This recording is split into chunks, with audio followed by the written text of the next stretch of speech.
Thank you, Dave. I always like to do a demo of something before I start. And this has nothing to do with green chemistry, but it's just kind of cool. Okay. This is a rubber ball. It bounces. Now, who thinks they can catch this on the first bounce? I need a volunteer. Volunteer. Come on. Okay. Now, here. Right here. Okay. Now I'm going to throw it down really hard. Oh, okay. I wasn't expecting that, but okay. Okay. Now put your hands behind your back, close your eyes, open your mouth. Okay. He's the only one that hasn't done it. Okay, so here, ready? Do I do it with my hands behind my back? Am I No. close? Okay.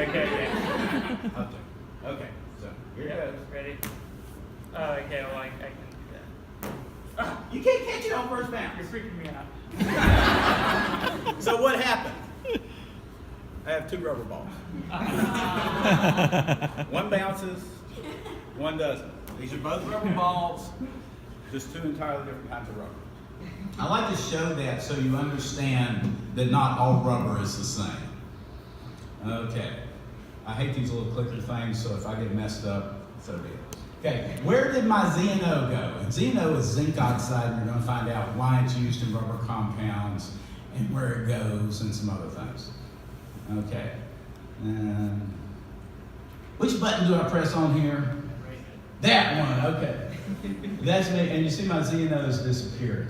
Okay, I was formerly Director of Materials Technology in Nike Sustainable Product Research and Development. That was my last. All this work was done when I was in Taiwan in a different position.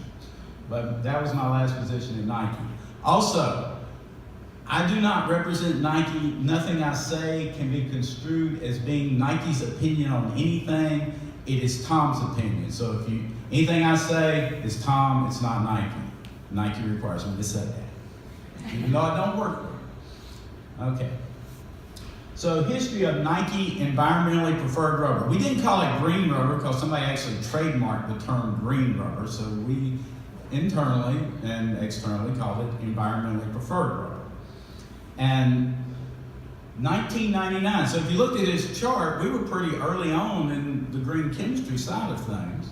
Started development of the first environmentally preferred rubber.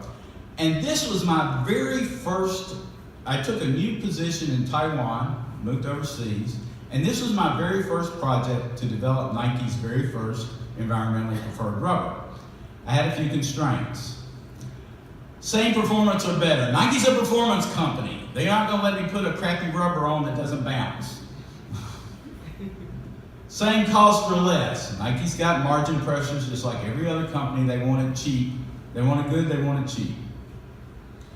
And by the way, you can't use greater than 99% of the chemicals previously available. There were outside consultants. They had a list, 20-some pages, I think, list of chemicals used to cure rubber, and they wiped out 99% of them and said, okay, this is your short list. You can use this. And oops. So what happened was, I took that short list. It took about 2 years to develop a compound that had the same performance and cost the same or less. And we did wear testing, we did lab testing, and then they came back and said, oops, we have a problem. And they cut my list in half. And the ones that I'd used, of course, were on that other half. So spent about another year developing it, and then we finally got Nike's first environmentally preferred rubber into production. Okay, so what next?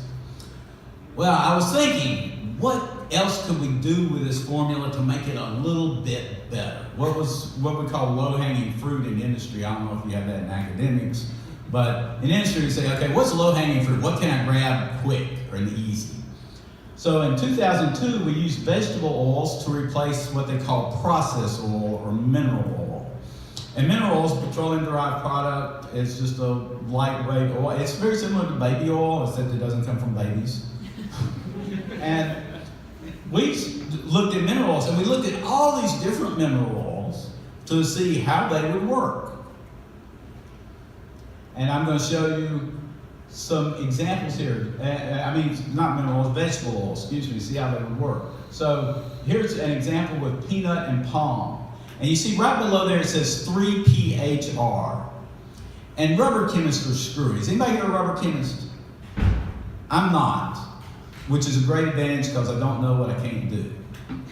So 3PHR means parts per 100 parts of rubber. So every rubber formula's got the rubber component is 100 parts, and everything else is the additional parts relative to that 100 parts in mass. Okay, so now you understand. So these two formulas were all the other components, which I'll show you a complete rubber formula later, were the same. It's just that one had peanut oil and one had palm oil. What's the difference between peanut oil and palm oil? Anybody know? Look down at the bottom, the iodine number. Does anybody know what iodine number is? No? Okay. Real quick, yeah, Jim does. Okay, real quick, iodine number is the grams of iodine that will react with 100 grams of oil. And if it's got a double bond, which is unsaturated, you've heard of unsaturated fats, you know, they're the ones that are good for you. The saturated fats like palm oil are bad for you. Okay, so what we found out is that the ones that are good for your heart are also good for your rubber compound.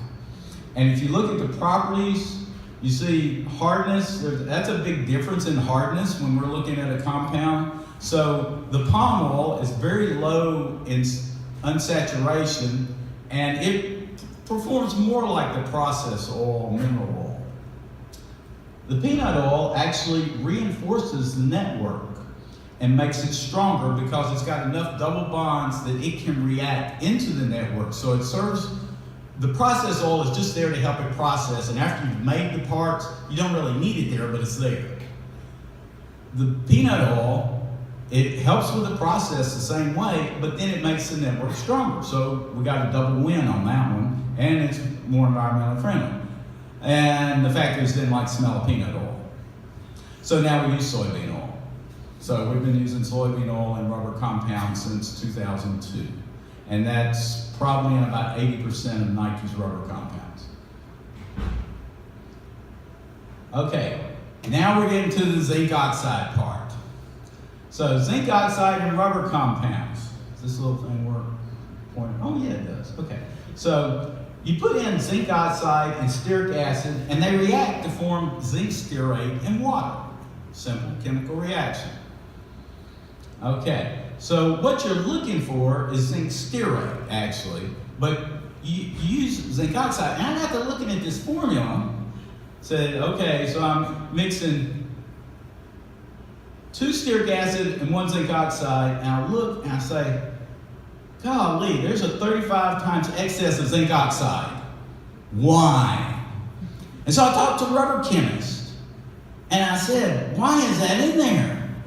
And the guy said, that's a good observation. I don't know.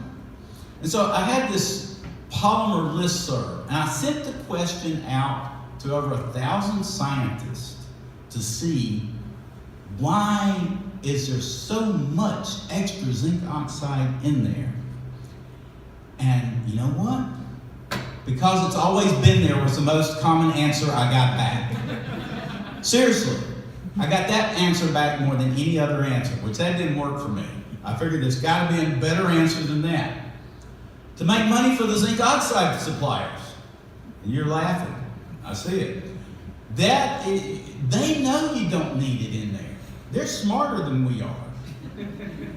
Because one time, everybody uses 5 parts of zinc oxide to 1 part of stearic acid. You look at tire formulas everywhere. That's the formula.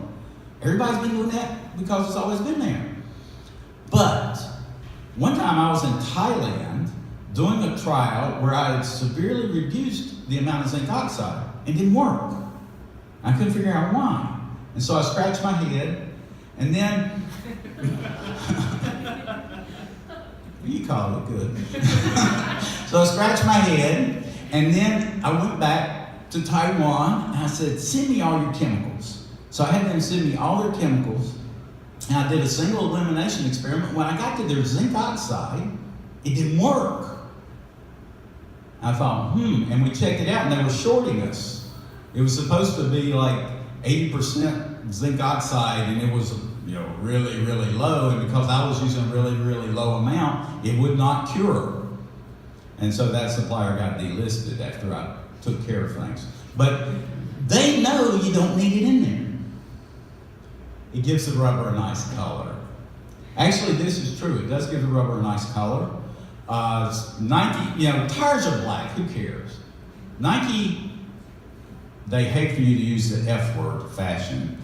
But there is some fashion component to Nike shoes. And if you look at a lot of the outsoles, they have multiple colors. And all those bright colors have to have TiO2 in there to get, to wash out the natural color of the rubber. And zinc oxide serves the same purpose. So if you lower the zinc oxide, you have to increase the TiO2, which is more expensive. And it helps activate the cure system in rubber, in sulfur-cured compounds. This is why it's in there. Zinc oxide, stearic acid are an activator. There are other activators in there, but they're key to activating the cure of the rubber. Okay, now here's a typical rubber formula. Now you think rubber formula, you need 2 or 3 things. There are about 15 there. And we'll go through them real quick. Oops. I had trouble seeing this laser thing. Okay, the first 3 are the rubber components, and sure enough, they total up to 100 parts. You always have 100 parts of rubber. Next, you have your silica filler. This is a nanoparticle. We were into nanotechnology years before it became popular. We were using all these little, I had somebody come to me and said, we need nanotechnology at Nike. I said, we already got it. It's in our rubber compound. And I said, oh, that's boring. But, this is what, you got 46 PHR of that, and then you see your zinc oxide 5, stearic acid 1, polyethylene glycol. It's another type of activator. And then RT1987, which is a proprietary compound. I can't tell you what's in it because I don't know. Nike's had somebody check it out and say, yeah, it's okay. We get third parties to do that for us if there's something that the vendor won't tell us. So we have it screened. Microcrystalline wax, which is an anti-blooming agent. And blooming is when stuff comes to the surface of the rubber and makes it look funny. Oil, which in this case would be soybean oil. It's a processing aid. Pigments, which are a colorant. I mean, we use pigments in there. You use a little bit of black pigment if you want to black out, carbon black if you want to black out sole. We've got all these different pigments that go in to make all those wonderful colors on the Nike shoes. Regrind. We actually take manufacturing waste and grind it up into fine particles and mix it back in with the rubber. So that's a little bit of another green component there. And use that. I just call it filler because I don't know what else to call it. And then the last 3 are the cure package. Sulfur goes back to Charles Goodyear when he's messing around on his stove and figured out that you could use sulfur to cure rubber. Tetrabenzyl thiuram disulfide. That sounds nasty. I'm sorry it sounds nasty, but that is the only thiuram that does not generate carcinogenic nitrosamines. There's only one, and that's it. Okay, and diisopropyl xanthogen polysulfide. It's another thing that gives sulfur. It's also a little bit of an accelerator. So these kind of things help. This is the whole package that goes together to make the rubber on Nike shoes. And this is a pretty common formula. And this was taken straight from one of the patents. I just made it a little bit more generic here. Okay, now we get into the good part. So let me explain what we did. We did lab batches. He talks about small batches. Our small batches are 3 kilos. Our big batches are 50 kilos. So we did small batches, 3 kilos. So we had good control over the chemistry, the amount of ingredients, the processing, so on and so forth, make everything consistent. And we looked at property changes as a function of percent zinc oxide. So, oops, I keep hitting the wrong button. Excuse me. Okay, so, and because I'm looking at multiple different properties, I made them all relative changes so you could see them easier, because if I put, kilograms per centimeter squared and percent and cc's of loss, it's going to be really confusing.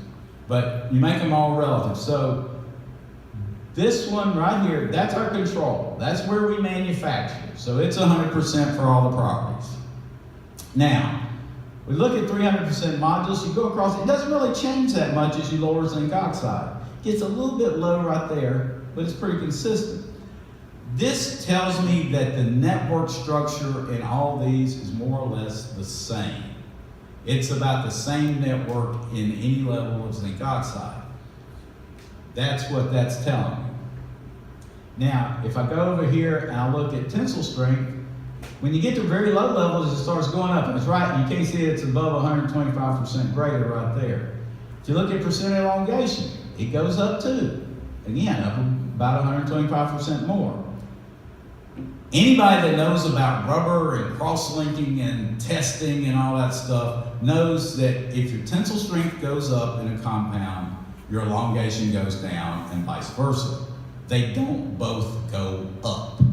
So something strange is going on there. And then you look at your tear strength, and your tear strength goes up too.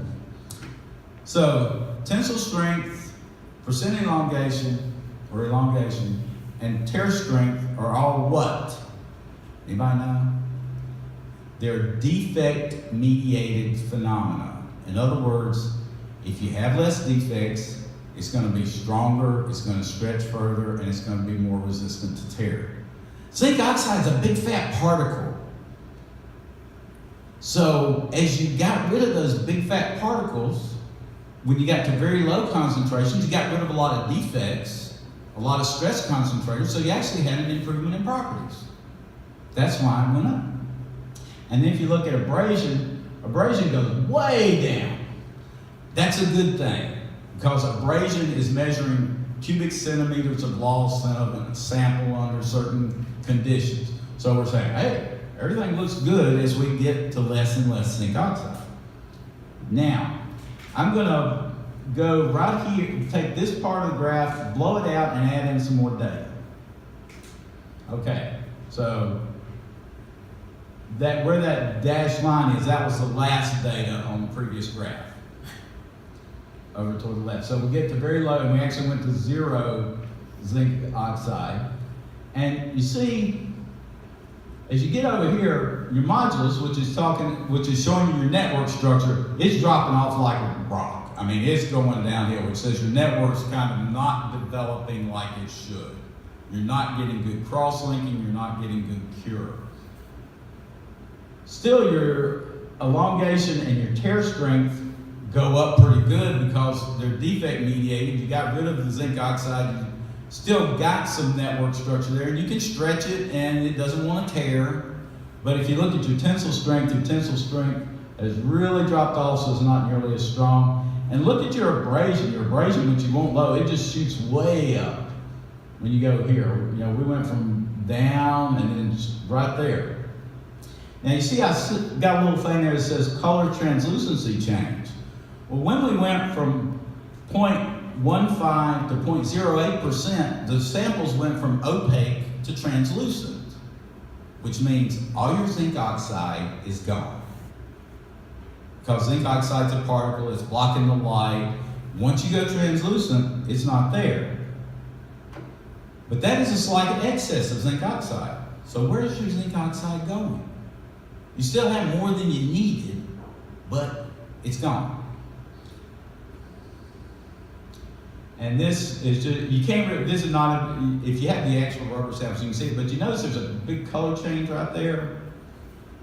And that's also, this one's these are translucent, now these are not. It's not a great picture, but yeah, that's the best I can do.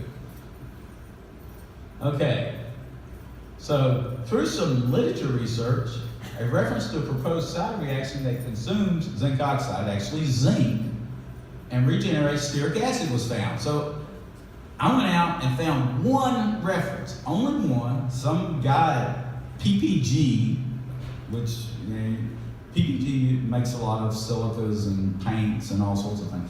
But there was one guy there who said there's a side reaction going on. If this reaction does occur, then it might explain why compound is traditionally used in excess of ZnO. So here's the side reaction. And it's depending on having a silica filler too. So that's why PPG was interesting, because they make silica fillers. So zinc oxide reacts with 2 molecules of stearic acid to produce zinc stearate and water. This reaction we discussed earlier right here. Okay. Zinc stearate reacts with hydroxyl groups on the surface of the silica particle to regenerate 1 stearic acid molecule. So it does this number. This is what he's proposing. And then you got your stearic acid, so you're recycling your stearic acid and you're using up your zinc. Further reaction with the silica hydroxyls can regenerate the other stearic acid, thus contaminating the silica surface. So you regenerate your other one, so you keep putting your zinc on the surface of your silica. So you got this side reaction going on when you need the zinc stearate to be there to activate the cure. So they're throwing a bunch of extra, and they're throwing way more than they need, but they know they're never ever going to run out. Can this thing here be confirmed? I never saw any evidence that said, yeah, this is what really goes on. So let's look at FTR spectra of cured rubber compounds. So, how many of you know FTR? Somebody please. Thank you, yay. Don't challenge me, no. If you think of a better explanation, I'd love to hear it. Okay, so, and this is not great, but this is a CO stretch. Here it is for stearic acid, and here it is for zinc stearate. You see there's this massive shift, and all your metal stearates do that. They have this huge shift in the CO stretch. So you got one at 1735 wave numbers, that's your stearic acid, and then this 1537 is your zinc stearate. And I've got 4 here, and I'm going to tell you what each one is. So the first one that we got here is a large excess of ZnO with silica. So if you look, this orange one right here, you got your zinc stearate, but you've also got some stearic acid over there. You still got stearic acid showing up whenever you got all the zinc stearate. You wouldn't expect it, but it's there. No zinc oxide with silica. Well, when you go to no zinc oxide with silica, you get this really big stearic acid CO stretch, and over here you get pretty much nothing, which is what you would expect. A slight excess of ZnO and no silica. This is the one that had just turned translucent. And you can see, there is a little bit of stearic acid there and a little bit of zinc stearate. But you still got to see, this is a slight excess, but there's no silica present. Now, what happens when we go to a slight excess with silica? Boom. You got your stearic acid gets big, zinc stearate's gone, and you got these fun little peaks right here. And I said, okay, what could that be? I'm proposing that is the silica oxygen zinc stearate CO stretch. And you actually know, wrong button. There's a big peak, and then a couple of little peaks here. I think they're all related because silica can have more than one hydroxyl. It can have 1, 2, or 3. 3 would be unlikely, but it's possible. So you could have multiple peaks in here that would be similar. You could also have one silica that had 2 of these things right here on it. So that's why I'm guessing that that's what that is. And this seems to be a pretty consistent story that yes, this reaction does occur. Okay, so just repeating this, further reaction with the silica hydroxyl can regenerate the other stearic acid, thus contaminating the silica surface. At large excess of ZnO relative to stearic acid, the reaction progresses to step 3. At a slight excess or a stoichiometric deficit of ZnO to stearic acid, the reaction stops at step 2 when the zinc stearate is exhausted. In other words, it stops right here. You have to have zinc oxide present in the system to pull those off and keep the cycle going. So once you run out of zinc oxide, it stops, and boom, you catch these things on the surface. You never see them any other time, except when you run out of the zinc oxide. Summary and conclusions. Where did my ZnO go? It's covering silica surface, interfering with rubber fill bonding, thus lowering the potential properties of the rubber. What can be done? Well, I scratched my head again. And so okay, how can we solve this problem? And you know what I thought of? Golf. Actually, golf ball. And this is not a Nike golf ball. This is some cheap range ball I had laying around. And the reason I thought of golf, ion technology. Now, you gotta remember, Nike's like this big marketing company. If I told them ionomers, they would say, that sounds boring. If I say ion technology, Nike goes, oh, that sounds good. So, what is ion technology? In search for a way to reduce the amount of zinc in rubber compounds, it discovered that ionomers, partially neutralizing zinc, can function similarly to zinc stearate for activating pure rubber compounds. Furthermore, these ionomers do not appear to have a side reaction with silica, or it is extremely reduced. Now, back to the golf ball. Why did I think golf? The cover of golf balls is made of ionomers. If you've ever heard you probably haven't heard the term Serlin. That's a trade name for the most common ionomers that are produced by DuPont. And an ionomer is a polymer, and it's a copolymer of something plus something with a carboxylate group hanging off of it, carboxylic acid. So ethylene methacrylic acid copolymer is a very common precursor to an ionomer. But it's not an ionomer until you put something else in there, like zinc. So if you just have that polymer, it's kind of useless. It's just kind of, yeah, it's nice, soft, or hard, polymer. You put the ionomer in there, or put the ions in there like zinc, calcium, sodium, magnesium, any of those, it will form a thermally labile cross-link. So in other words, at room temperature, it acts like a tough cross-link polymer. But if you heat it up, those are thermally labile, so those ionic bonds break apart, and then you can injection mold it and make the parts, and then when it cools down, it's more like a cross-link polymer again. So that's why we use ionomers in the cover of golf balls. Now, it just so happens where I was working in Taiwan, they also made golf balls for Nike at a factory about 2 kilometers away. I called them up and said, what ionomers you got? And they gave me back a list, and I said, I want this one. And if you look at zinc stearate versus an ionomer, you see they're very similar structures. You've got zinc and carboxylate groups, and here you've got this, what they call an ionic cluster with multiple zincs and carboxylate groups. And so, now Dave, I've loved your talk, and you gave me the best lead-in I've ever had. This never happens, but it did. Okay. I got the ionomer from the golf ball factory. I took a rubber formula, I took out the zinc oxide, I took out the stearic acid, I threw it in. It worked perfectly the first time. That doesn't happen in research, I'm sorry. And this stuff was so good, I could not make it not work. I tried all these different ionomers, and as long as I had the ionomer and zinc in there, it worked. Every one of them. This doesn't happen.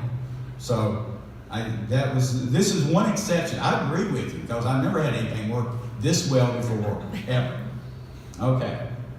So, and I'm going to talk a little bit about activation energies. You probably know, most of you chemistry people should know about activation energies, but it's the energy necessary to get a reaction, to the minimum energy required to start a chemical reaction. And so we looked at activation energies to compare different ionomers with our zinc stearate system. Okay, now, so we had to have a time. You got to have some kind of reaction time. And so in rubber chemistry, what they do is they take to cure the rubber and figure out how long you need to cure it, because each batch of rubber cures slightly differently. They will take an uncured rubber sample, and stick it in something called a rheometer, which is just a heated disc. It's heated to your cure temperature. You put the rubber on it, you put another heated disc on top of it. One of these discs oscillates back and forth like this, and it makes the disc on top of it oscillate, and as the rubber cures, the torque increases. So as you develop the network structure, the rubber gets stiffer, and so you see this torque increase. So it's measuring the torque basically between those two.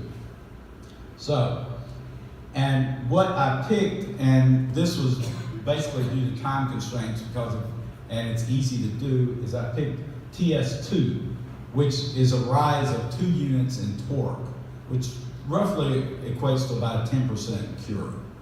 So we figured that would be a good measure for the activation energy. And just to show you something what happens with zinc exhaustion, see the typical curve, that's the way they look. If you got a nice rubber compound, it's going to cure like that. But if you have one where the zinc is exhausted, I just threw this on just so you can see it. It goes up and it's doing just perfect, and all of a sudden it does this and starts squiggling, and it just stops curing. And the reason it's so squiggly is because it's hard to draw a straight line with a mouse. But it's not that straight either. When you actually look at the curves, they kind of do that. The other curves are generally very smooth. Okay, so here's an example of Arrhenius plot. Our normal cure temperature is 150 C. We ran 120, 130, 140, and 150, looked at TS2 in seconds, and then did our Arrhenius plot, got the slope, divided it by negative gas constant, or multiplied by negative gas constant to get the activation energy, so on and so forth, of 115 kilojoules per mole. Okay, so this is a rubber compound without zinc oxide or stearic acid. And we did this for all the compounds we tested. So 115 kilojoules per mole, the one I just showed you. Now, if we have our standard formula, 5 pHr of zinc oxide and 1 pHr of stearic acid, it drops to 88 kilojoules per mole. So there's a pretty good change in activation energy. Now, if we take 3 pHr of a carboxylate polymer without any zinc in there neutralizing it, so we just got the carboxylate polymer, make sure there's nothing screwy about it, we go back up to about the same activation energy, 119 kilojoules per mole. If we take 0.5 pHr of zinc oxide, which is 90% less, and add 3 pHr of the carboxylate polymer, then we drop down to about the same activation energy. Now this was interesting. 0.25 pHr of zinc oxide and 2 pHr of maleic anhydride copolymer. Maleic anhydride, you've got 2 carboxylate groups in very close proximity to each other instead of just randomly distributed along a chain. And it's actually, my theory is it's actually more strained in the way that ionic cluster forms, and so it works better at activating the cure. We couldn't use it in production because it was too fast, and it messed up some of our production things, but it's something that, if you're making something about size shoes, might work.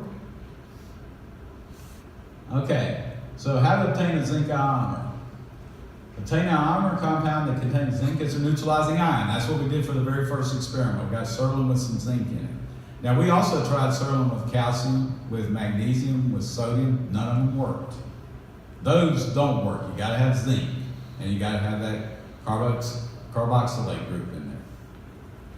Take a compound with carboxylate groups and react it with zinc oxide in situ formation. We did this in production a lot, is we would take we get the precursor for the Serlin, and we would throw in the amount of zinc oxide we wanted so we could control the zinc oxide level. It's not what we purchased, but what we controlled. And that's the way we do it. And you do the same with maleic anhydride compound. So benefits. Zinc is an ecotoxin that leaches from rubber compounds. It comes from tires, and it actually is an aquatic toxin, and some of the little bitty microorganisms that live in water, it tends to kill them. And so we wanted to reduce the zinc oxide so that if the rubber compounds are discarded, or it gets into the environment, it's not as bad for the environment. And so reducing the amount of zinc oxide is good for the environment. Okay, with the ion technology, the zinc is more tightly bound in the network and thus leaches less than would be predicted. We actually did leaching studies on Zinc Stearate and on ionomer technology, and the ionomer technology leached less. So we think the zinc is tighter bound in it than it is in just the Zinc Stearate system. Zinc is the densest compound in rubber formula, so using less lowers the SG. Who cares? Nike cares. You take the runners, they don't want a heavy shoe. You take a little, take 2% off the weight of the outsole, they love you. They say, oh, thank you, thank you. So, and it does actually reduce, whenever we reduce the zinc oxide, it reduces the weight of the rubber by about 2%.